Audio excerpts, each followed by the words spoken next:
పైకి తేలుతా ఉంది కదా. నువ్వు చెప్పు, నువ్వు రా కావ్య. ఒక రాయి తీసుకో.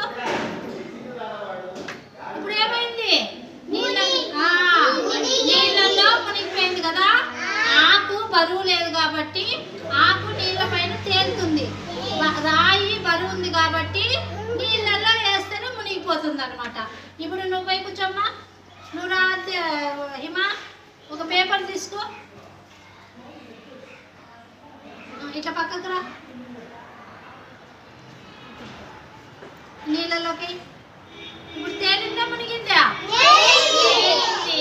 అది ఇవి నీళ్ళల్లో మునిగేవి తేలేవి. మీరు కూడా ఇంటికి పోయినప్పుడు ఒక జగ్గులో నీళ్ళు తీసుకొని పేపర్లు, ఆకులు, రాళ్ళు, చింతపిచ్చలు ఏముంటే అవి తీసుకొని నీళ్ళలోకి వేస్తే బరువు ఉంటే లోపలికి మునిగిపోతాయి, తేలికగా ఉంటే పైకి ఇట్లా తేలుతాయి అన్నమాట.